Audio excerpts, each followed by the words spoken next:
Good morning. നമ്മൾ ഇന്ന് പറയുന്ന procedure for the conduct of election to the managing committee of a cooperative society.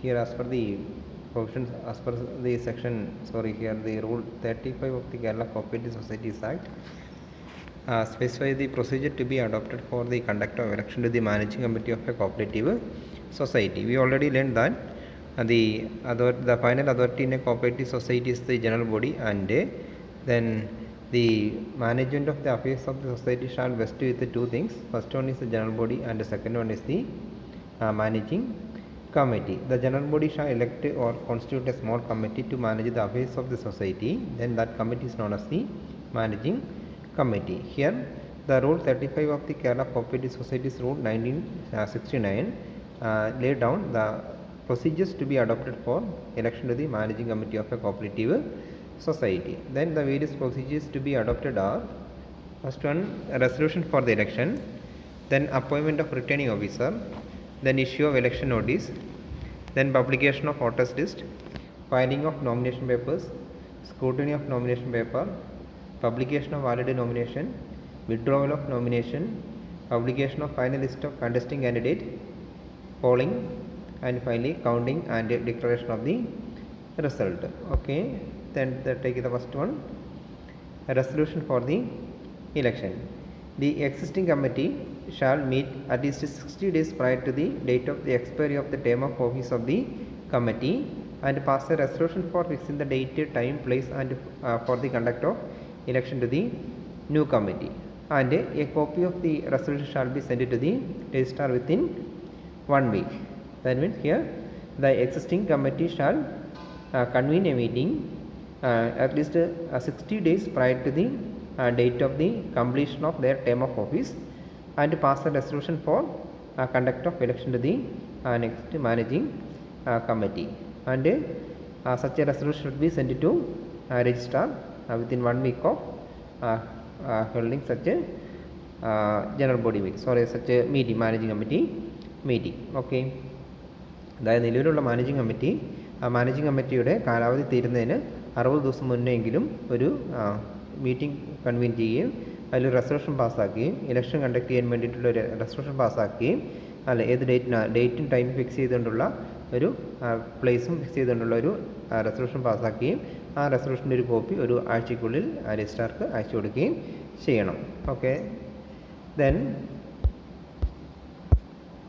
second one, appointment of the returning officer.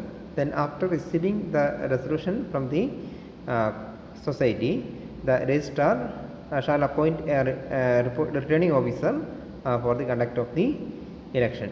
The returning officer shall take necessary steps for the conduct of election, and the committee shall render all necessary helps to the returning officer for the constitution of the new committee. അപ്പോൾ അങ്ങനെ resolution കിട്ടിക്കഴിഞ്ഞാൽ registrar ഒരു returning officer appoint ചെയ്യുകയും then ഈ returning officer election നടത്താൻ ആവശ്യമായ കാര്യങ്ങൾ ചെയ്യുകയും ചെയ്യണം. നിലവിലുള്ള മാനേജിംഗ് കമ്മിറ്റി റിട്ടേണിംഗ് ഓഫീസർക്ക് വേണ്ട അസിസ്റ്റൻസ് ഹെൽപ്പ് പ്രൊവൈഡ് ചെയ്യണം. Okay. Then third one, issue of election notice. The returning officer shall give intimation regarding the details of election to all the members included in the final list of voters, either in person or by post or by publishing notice in the 2 dailies having wide circulation in the area. A copy of the notice shall also be affixed on the notice board of the head office and branches, if any, of the society. Okay. അതിനുശേഷം returning officer എന്ത് ഒരു election notice publish ചെയ്യും. That means intimating the details of election to all the members of the society. Okay. And then this may be done by this returning officer either in person or by post or by publishing. Usually all cooperative society are adopting the method of publishing the details of the election in the dailies, and one copy should be affixed in the notice board of the society. Okay. And the details of the election notice are the content of the election notice are. അപ്പോൾ അങ്ങനെ returning officer publish ചെയ്യുന്ന election നോട്ടീസിൽ എന്തൊക്കെ കാര്യങ്ങളാണ് ഉൾപ്പെടുന്നത് നോക്കാം. അതിൽ the number and vacancies to be filled up by election, എത്ര പോസ്റ്റിലേക്കാണ് ഇലക്ഷൻ നടക്കുന്നതെന്ന് പറഞ്ഞിട്ടുണ്ടാവണം. any area that is specified in the bylaw from which the members are to be elected. അപ്പോൾ ഇനി ബൈലോയിൽ മാനേജിംഗ് കമ്മിറ്റി ബന്ധപ്പെട്ടുള്ള പ്രൊവിഷൻസ് ബൈലോയിൽ പറഞ്ഞിട്ടുണ്ടാവും. അപ്പോൾ ബൈലോയിൽ പറഞ്ഞ പ്രകാരം എത്രയാണ്, ജനറൽ കാറ്റഗറി എത്രയാണ്, ദെൻ വുമൺ മെമ്പേഴ്സ് ഉണ്ട്, വുമൺ മെമ്പേഴ്സ് എത്രയാണ്, SC/ST മെമ്പേഴ്സ് എത്രയാണ്, ഓരോ കാറ്റഗറിയിലുള്ള വേക്കൻസികൾ എത്രയാണെന്ന് പറഞ്ഞിട്ടുണ്ടാവണം. The date on which, the place at which, the hours between which the nomination papers shall be filed by the contesting candidate or by his proposer or seconder. അതായത് nomination paper file ചെയ്യാനുള്ള പ്ലേസും ഡേറ്റും സമയവും അതിൽ specific election നോട്ടീസിലുണ്ടാവും. Then the date and hours when the nomination paper shall be scrutinised. Nomination പേപ്പറിൻ്റെ സൂക്ഷ്മ പരിശോധനയുടെ സമയം അതിൽ പറഞ്ഞിട്ടുണ്ടാവും. Then last date of withdrawal, nomination paper പിൻവലിക്കാനുള്ള ഡേറ്റും അതിൽ പറഞ്ഞിട്ടുണ്ടാവും. Then the date, place and hours between which the polling will be take place. അല്ലേ, എവിടെ എന്നാണ്, ഏത് സമയത്താണ് പിന്നെ ദെൻ ഇലക്ഷൻ്റെ പോളിംഗ് നടക്കുന്നതെന്നുള്ളതും അവിടെ ഡീറ്റെയിൽസ് ഇലക്ഷൻ നോട്ടീസിലുണ്ടാവും. Then next procedure, publication of voters' list. Simultaneous ആയിട്ട് നടക്കുന്ന പ്രോസസ്സാണ്. The existing committee should prepare a list of members qualified to vote at the election and supply the same to the returning officer. നിലവിലുള്ള managing committee then മെമ്പേഴ്സിൻ്റെ list prepare ചെയ്യും. അതിൻ്റെ ഒരു copy returning ഓഫീസർക്ക് സമർപ്പിക്കും.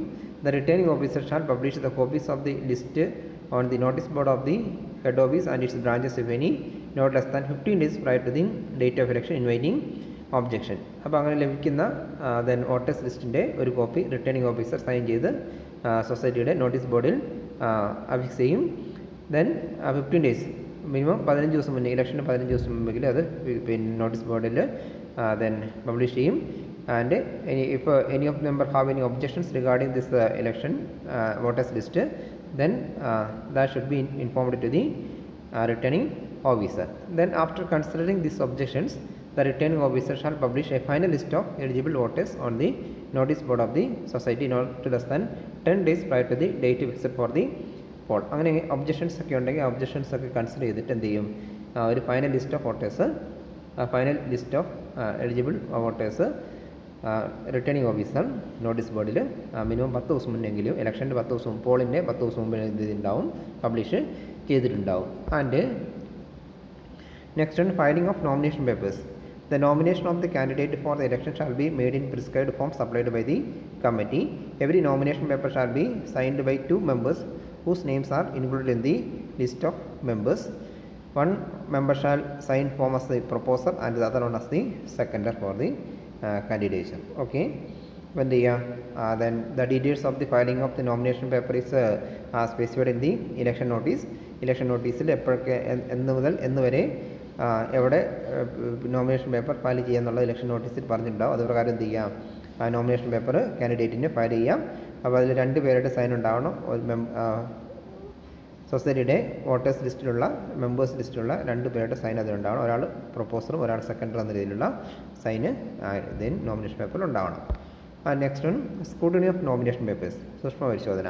The returning officer shall take up the scrutiny of the nomination papers on the day following the date fixed for the receipt of the nomination papers.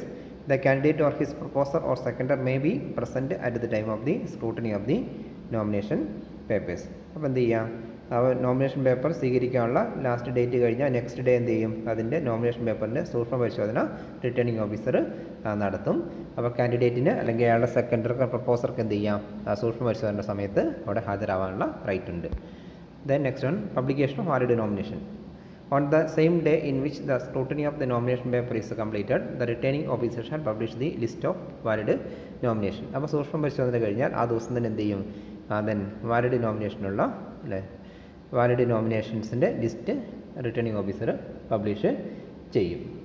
Then withdrawal of nomination.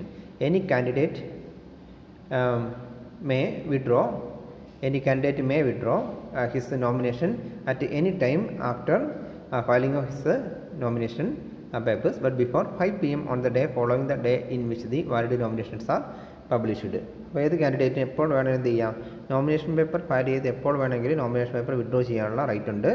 ഇനി last date എന്ന് പറയുന്നത് എന്താണ്, nomination paper valid nomination publish ചെയ്ത് filing of the nomination papers but before 5 p.m. on the day following the day in which the nomination papers valid nominations are published. അതായത് valid nomination publish ചെയ്ത് next day 5 PM എന്ത് ചെയ്യുക, nomination paper withdraw ചെയ്യാനുള്ള 5 PM വരെ withdraw ചെയ്യാനുള്ള right ഉണ്ട്. And then publication of final list of contesting candidate. അപ്പോൾ nomination paper withdraw ചെയ്യാനുള്ള സമയം കഴിഞ്ഞാൽ ബാക്കിയുള്ള നോമിനേഷൻസ് എന്തായിരിക്കും, ദെൻ കണ്ടസ്റ്റിംഗ് കാൻഡിഡേറ്റിൻ്റെ നോമിനേഷൻസ് ആയിരിക്കും. After the completion of the time fixed for the withdrawal of nomination the returning officer shall publish the final list of contesting candidate. അപ്പോൾ nomination paper പിൻവലിക്കാനുള്ള സമയം കഴിഞ്ഞാൽ ദെൻ ബാക്കിയുള്ള നോമിനേഷൻസ് എന്താണ്, final list of contesting candidate ആണ്. Okay, then next procedure ഏറ്റവും പ്രധാനപ്പെട്ട പ്രൊസീജിയറാണ് എന്ന് പറയുക, പോളിംഗ് ആണ്. നെക്സ്റ്റ് എന്താണ്, പോളിംഗ് നടക്കുകയാണ്. Then if the number of candidate whose nominations are valid exceeds the number to be elected the returning officer shall arrange for the conduct of poll on the date fixed for the purpose. ഇപ്പം എന്ത് ചെയ്യുക, മത്സരാർത്ഥികളുടെ എണ്ണം നിലവിലുള്ള വേക്കൻസിനേക്കാൾ കൂടുതലാണെങ്കിൽ returning officer എന്ത് ചെയ്യും, election Paul നടത്താനുള്ള procedure conduct ചെയ്യും. അല്ലെ 9 വേക്കൻസി ആണല്ലോ, അപ്പോൾ 15 ആപ്ലിക്കേഷൻസ് ഉണ്ട്, 15 കാൻഡിഡേറ്റ് മത്സരരംഗത്തുണ്ടെങ്കിൽ അല്ലെ 9 ആളെ വേണ്ടു, 15 കാൻഡിഡേറ്റ് ഉണ്ട്. ഓക്കെ, ആ കേസിൽ എന്ത് ചെയ്യും, ദെൻ ഇലക്ഷൻ കണ്ടക്ട് ചെയ്യണം. For every 1200 voters 1 booth should be arranged and the polling officers and counting officers should be appointed for every booth. എന്ത് ചെയ്യും, ഒരു 1200 വോട്ടേഴ്സിനും ഒരു ബൂത്ത് എന്ന രീതിയിൽ എന്ത് ചെയ്യും, പോളിംഗ് സ്റ്റേഷൻ അറേഞ്ച് ചെയ്യും. അതിന് ആവശ്യമായുള്ള പോളിംഗ് ഓഫീസേഴ്സിനെ കൗണ്ടിംഗ് ഓഫീസേഴ്സിനെ എന്ത് ചെയ്തിട്ടുണ്ടാവും, അപ്പോയിൻറ്റ് ചെയ്യും. അപ്പോൾ അങ്ങനെയാണ് പിന്നെ പോളിംഗ് ഓഫീസേഴ്സിൻ്റെ കേസിൽ ഇങ്ങനെയാണ് അതിൻ്റെ പ്രൊസീജിയർ. ഒരു presiding officer, 2 polling officers, 1 polling assistant, and for counting 1 counting supervisor and 2 counting officers and then 1 counting assistant. Okay, the contesting candidate can appoint an election agent at the time of election as well as the counting time. Counting സമയത്തും election ടൈമിനും എന്ത് ചെയ്യുക, polling ടൈമിനും then കാൻഡിഡേറ്റിന് polling ഏജൻറ്റിനെ അല്ലെ counting ഏജൻറ്റിനെ appoint ചെയ്യാനുള്ള right ഉണ്ട്. Then finally counting and declaration of the result. Vote should be counted by the supervision of the returning officer. Each candidate and his agent have the right to present at the time of counting. After counting, the result shall be recorded in the minutes books. It should also be notified on the notice board of the society. അപ്പോൾ election കഴിഞ്ഞാൽ എന്ത് ചെയ്യും, election നോട്ടീസിൽ പറഞ്ഞിരിക്കുന്ന ടൈമിന് എന്ത് ചെയ്യും, vote count ചെയ്യും, റിസൾട്ട് റിട്ടേണിംഗ് ഓഫീസറുടെ നേതൃത്വത്തിൽ റിസൾട്ട് ഡിക്ലെയർ ചെയ്യും. അത് റിസൾട്ട് സൊസൈറ്റിയുടെ മിൻസ് ബുക്സിൽ അത് റെക്കോർഡ് ചെയ്യും. സൊസൈറ്റി നോട്ടീസ് ബോർഡിലും അതിൻ്റെ കോപ്പി അഫിക്സ് ചെയ്യും. Then these are the procedure you should in normal democratic cases. Then these are the procedures to be adopted for the election of the managing committee members. Okay, thank you.